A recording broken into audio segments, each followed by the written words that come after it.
tanya hati ibu. Oh ini beragama itu hati, Bu. Sambil demikian jangan persalahkan yang lain.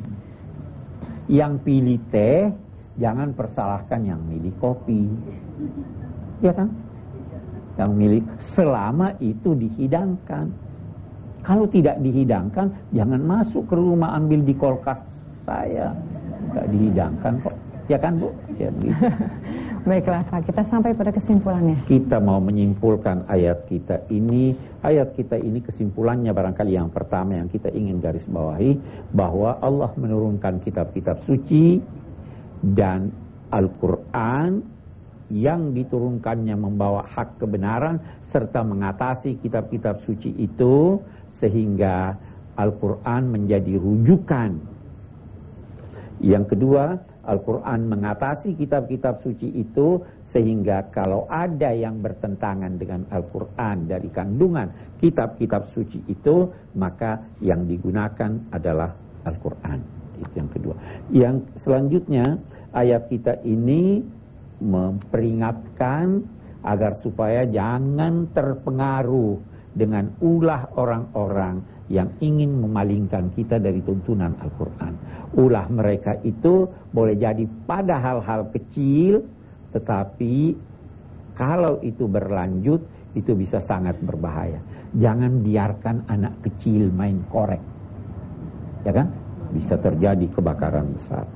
Yang ketiga, Allah memberikan kepada masing-masing umat ini tuntunannya, karena kalau Allah menghendaki, dia bisa jadikan semua manusia percaya kepadanya hanya dengan satu syariat, tapi Allah tidak menghendaki itu karena Allah memberikan kepada manusia kemampuan memilih dan memilah.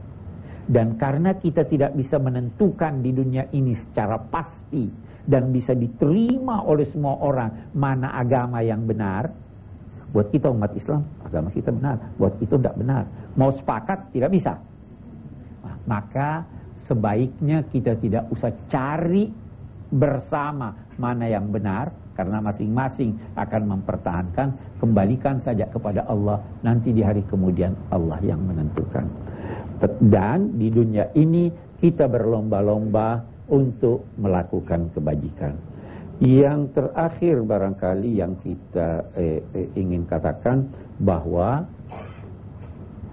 mereka yang enggan mengikuti tuntunan Allah dan Rasulnya, itu sebenarnya berarti mereka memberikan peluang bagi Allah untuk menjatuhkan siksa kepada mereka.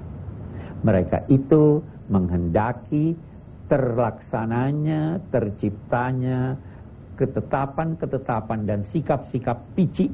Padahal Al-Quran, Allah menghendaki orang bersikap luas pandangannya, luas wawasannya, penuh toleransi dan selalu mengarah kepada kebaikan. Saya kira itu. Baik, terima kasih Pak Quraish Shihab. Ibu-ibu, terima kasih sudah hadir di sini. Pemirsa, demikianlah pembahasan ayat suci Al-Quran yang sudah dijelaskan secara rinci oleh Pak Quraish Shihab. Semoga melalui pertemuan kita kali ini kita semakin yakin akan Al-Quran dan menjadikan Al-Quran sebagai pedoman hidup kita. Dan juga jauhkan hawa nafsu yang hanya akan menjauhkan kita dari Allah Subhanahu wa Ta'ala. Insya Allah kita akan berjumpa lagi di episode-episode mendatang. Saya Inneke Koesherawati, selamat menjalankan ibadah puasa.